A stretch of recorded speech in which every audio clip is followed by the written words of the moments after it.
లేదా? కాబట్టి నిజామాబాద్ జిల్లాలో ఇక్కడ ఉన్నటువంటి అధికారులకు నేను ఒకటే విజ్ఞప్తి చేస్తా ఉన్నా, మంచి మాట కొద్ది 18 ఏళ్ళు చూసినాం బిడ్డ, భరించినాం బిడ్డ. ఇక మీదట మళ్ళా ఇదే పద్ధతిలో మీరు కొనసాగితే మాత్రం మీ అందరికి ఈపు సున్నమైతుంది. అందరిని తరిమి తరిమి కొడతాం, గల్లా వట్టుకొచ్చి కట్టుకొని గుంజుకొచ్చి కొడతామని చెప్పి సందర్భంగా నేను తెలియజేస్తూ ఉన్నా. కాబట్టి భయపడాల్సిన అవసరం లేదు. ఇక చాలు, ఎక్కువ చెప్పు అక్క చెప్తుంది మళ్ళీ మీతో. మళ్ళా కలుసుకుంటే ఇప్పుడే ఇది అంతం కాదు, ఆరంభం మాత్రమే.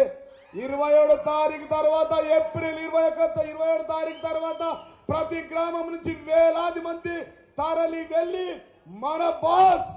మన బాస్ కేసీఆర్ మాటలు వినొచ్చి 3 ఫేసుల కరెంటు తీసుకొని వచ్చి మళ్ళా తలుగుదాం. ఇక ఓకేనా? 27 తారీఖు తర్వాత దుకాణం చాలా అవుతుంది బిడ్డ. ఇది అంతం కాదు, ఆరంభమే అని చెప్పి కాంగ్రెస్ బీజేపీ నాయకులకు ఈ జిల్లాలో ఉన్నటువంటి వాళ్ళందరికీ చెప్తున్నా. ఒళ్ళు దగ్గర పెట్టుకొని ఉండండి, మీ పని మీరు చేసుకోండి. ప్రజాస్వామ్యంలో మీకు అవకాశం ఇచ్చారు, మిమ్మల్ని గెలిపించారు, మీరు పని చేయండి రా నాయన అంటే, పథకాలు ఇవ్వండి రా నాయన అంటే మా నాయకులను వెంటాడతాం, కేసులు పెడతామని చెప్తున్నారు. మేము చూసుకుంటాం, పక్క పింక్ బుక్లు ఎక్కిద్దామా?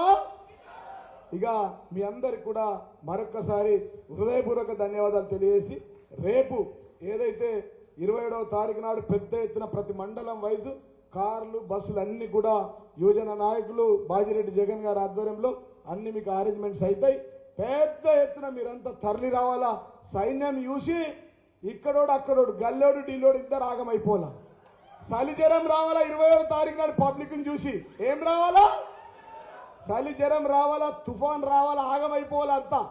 కాబట్టి మీరందరూ పెద్ద ఎత్తున తరలి రావాలని చెప్పి విజ్ఞప్తి చేస్తూ ఈ అవకాశం ఇచ్చినటువంటి మీ అందరికీ ధన్యవాదాలు తెలియజేస్తూ ముగిస్తాను. జై తెలంగాణ. థ్యాంక్స్ అన్న. ఎల్కతుర్తి వేదిక అనేది గులాబీ సముద్రం అయిపోతుందా లేదా? ఇంకోటి అన్న, మాకు కొన్ని సంస్థల వాళ్ళు బస్సులు ఇస్తామన్నా కూడా ఇక్కడ కొంతమంది అత్యుత్సాహం చూపిస్తున్నారు అధికారులు. అడ్డుకుంటాం, సీజ్ చేస్తాం, అది అని చెప్పి వాళ్ళు జర ఒకసారి మీరు కాల్ చేయండి.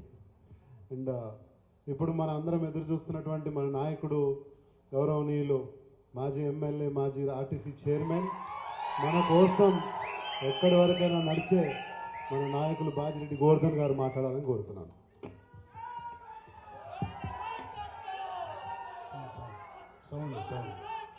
హలో హలో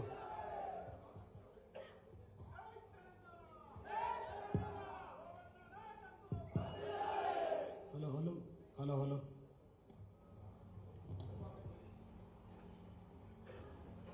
జీవన్ రెడ్డి స్పీచ్కు రాళ్ల వర్షం పడి తగినట్టు అయిపోయింది.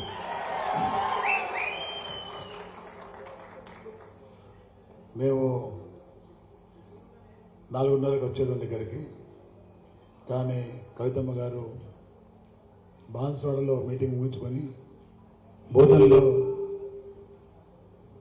మన నాయకుడి యొక్క కుమారుడు మరణించడం వల్ల వాళ్ళ ఇంటికి వెళ్ళి పలకరించి రావడంలో చాలా ఆలస్యం జరిగింది.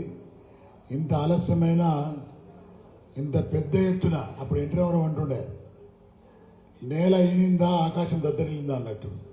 అట్లా ఉందా మన కార్యకర్తలు. ఈ ఉత్సాహము కవితమ్మ, నేను ఫస్ట్ మనం ఓడిపోయిన తర్వాత మన వాళ్ళల్లో చాలా ఫీలింగ్ ఏంటంటే, అయ్యో ఓడిపోతుంది, రాత్రిపాలు కష్టపడ్డాం కదా మేమందరం, మేము కార్యకర్తలు, సర్పంచులు, ఎంపీలు, ఎంపీటీసీలు, జెడ్పీటీసీలు, పార్టీ ప్రెసిడెంట్లు, అదేవిధంగా రైతు సంఘం అధ్యక్షులు, ఒక్కరు కాదు 2 కాదు, ప్రతిరోజు కార్యక్రమాలు ఇచ్చారు ముఖ్యమంత్రి గారు. అప్పుడు కేసీఆర్ గారు ప్రతి కార్యక్రమాన్ని సక్సెస్ చేసినాం మనం. అప్పుడు ఏది కూడా ప్రజలు వచ్చి అడిగితే కాదనలేదు మనం.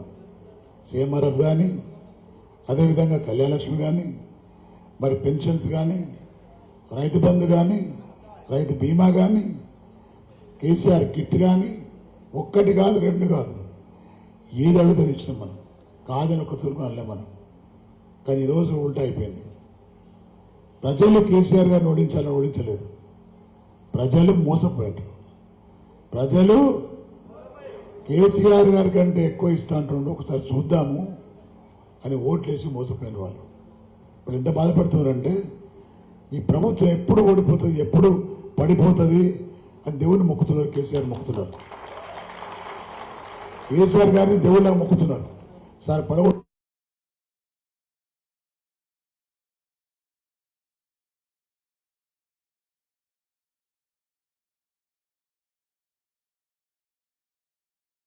వస్తా అంటున్నారు.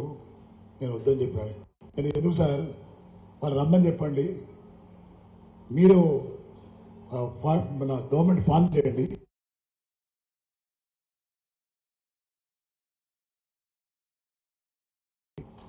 అంత పెద్ద మనిషి అంటే మనము ప్రభుత్వాన్ని పడగొట్టడం ఏంటి, మనం ప్రజల దారి ఎన్నుకోబడదాం.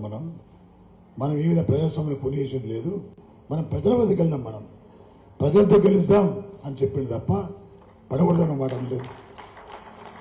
నిజంగా కవితమ్మ లాంటి వాళ్ళు ఉంటే మాత్రం పడకూడదు.